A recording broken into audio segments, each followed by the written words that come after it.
누가복음 1장. 많은 사람들이 우리 사이에 이루어진 사건들에 대해 기록하려고 했는데 그것은 처음부터 말씀의 목격자이며 일꾼이었던 사람들이 우리에게 전해준 것과 같습니다.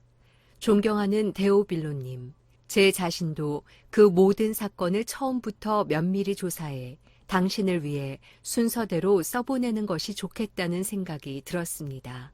이는 당신이 전에 배우신 것이 틀림없는 사실임을 아시도록 하기 위해서입니다. 유대 헤롯 왕 때 사가랴라는 제사장이 있었는데 그는 아비야 계열에 소속된 사람이었습니다. 그 아내 또한 아론의 자손이었는데 그녀의 이름은 엘리사벳이었습니다. 둘 다 하나님 보시기에 의로운 사람들이어서 주의 모든 계명과 규율을 흠잡을 데 없이 잘 지켰습니다. 그런데 이들에게는 자식이 없었습니다. 엘리사벳이 아기를 가질 수 없는 몸이었고 둘 다 이미 나이가 많았기 때문입니다. 어느 날 사가랴는 자기 계열의 차례가 돌아와 하나님 앞에서 제사장으로 섬기게 됐습니다. 제사장직의 관리에 따라 제비를 뽑았는데 사가랴는 주의 성전 안으로 들어가 분향하는 일을 맡게 됐습니다. 그리고 사람들은 모두 밖에서 기도하고 있었습니다. 그때 주의 천사가 사가랴에게 나타나 분향하는 제단 오른쪽에 섰습니다. 천사를 본 사가랴는 깜짝 놀라 두려움에 사로잡혔습니다. 그러자 천사가 말했습니다. 두려워하지 마라, 사가랴야. 하나님께서 내 기도를 들으셨다. 내 아내 엘리사벳이 내게 아들을 낳아줄 것이니 그 이름을 요한이라 하여라. 그 아이는 내게 기쁨과 즐거움이 될 것이며 많은 사람이 그가 태어난 것을 기뻐할 것이다. 그는 주께서 보시기에 위대한 사람이 될 것이기 때문이다.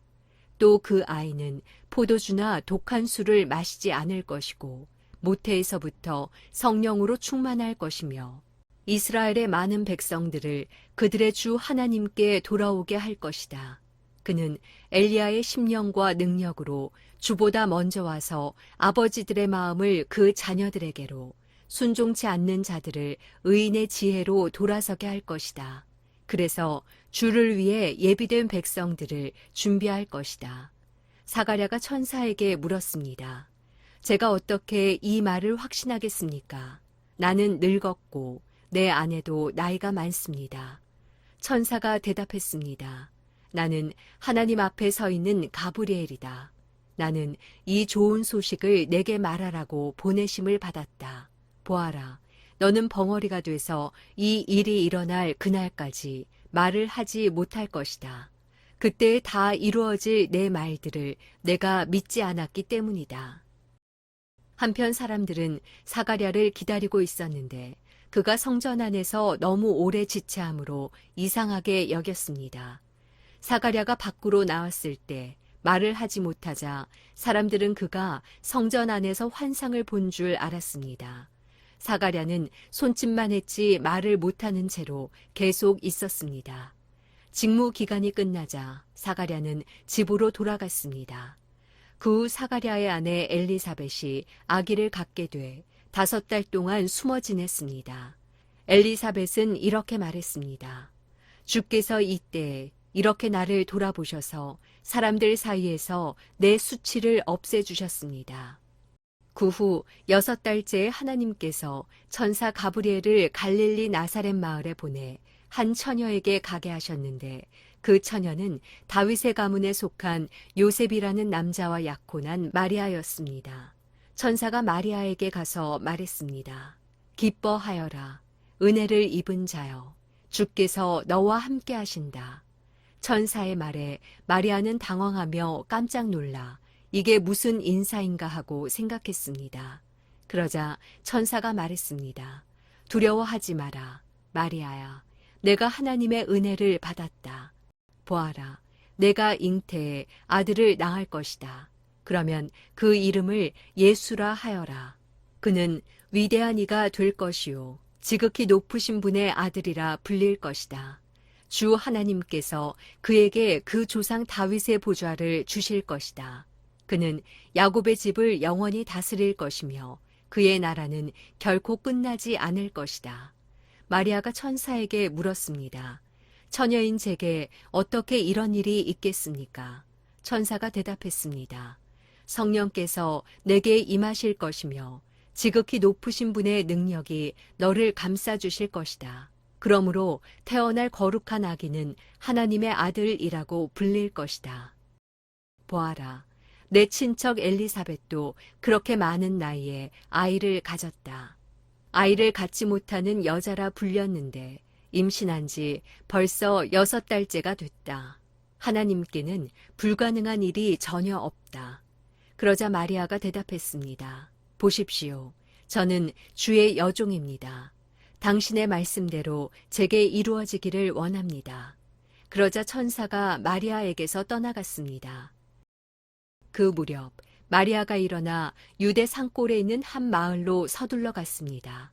그리고 그녀는 사가랴의 집에 들어가 엘리사벳에게 인사를 드렸습니다. 엘리사벳이 마리아의 인사를 받을 때 뱃속의 아기가 뛰놀았고 엘리사벳은 성령으로 충만해져 큰 소리로 외쳤습니다. 당신은 여인들 중에 복을 받았습니다. 당신의 뱃속에 있는 아기도 복을 받았습니다. 내 주의 어머니께서 내게 오시다니 이게 어찌 된 일입니까? 보십시오. 당신의 인사말이 내 귀에 들릴 때 내 뱃속에서 아기가 기뻐하며 뛰놀았습니다.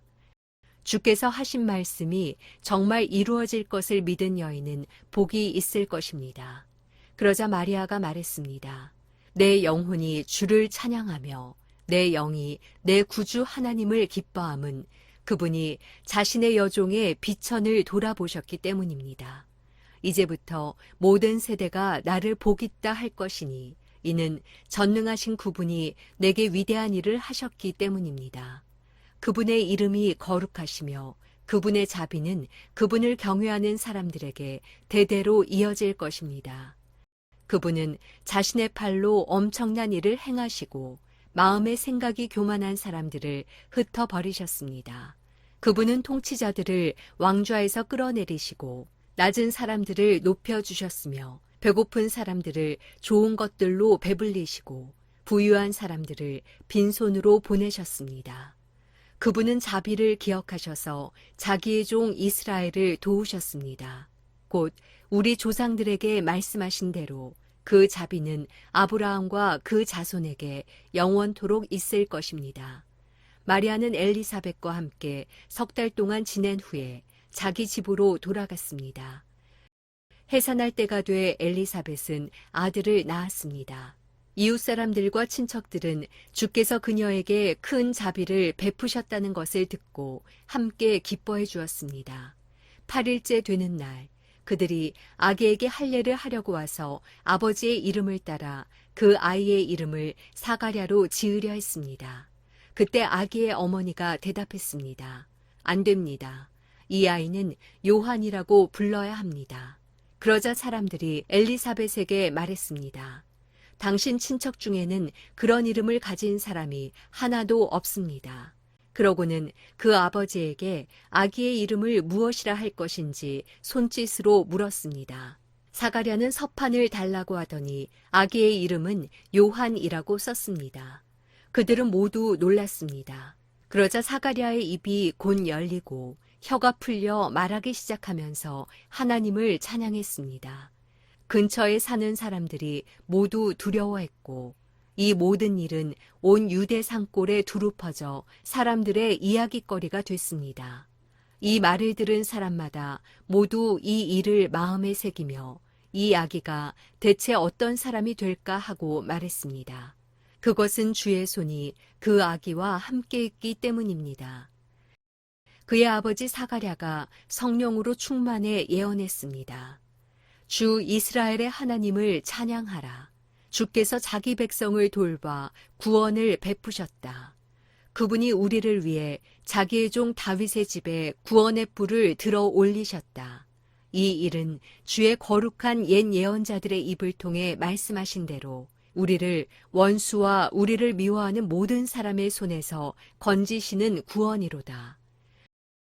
주께서 우리 조상에게 자비를 베푸셨고 자기의 거룩한 언약을 기억하셨다.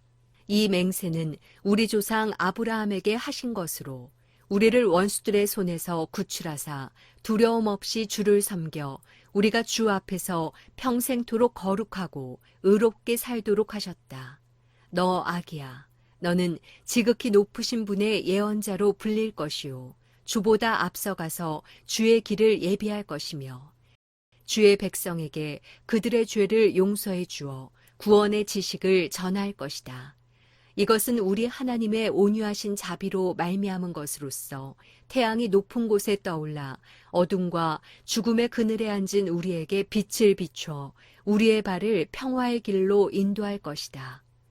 그 아기는 자라면서 영이 강건해졌고 이스라엘 백성들에게 공개적으로 나타나는 날까지 광야에서 살았습니다.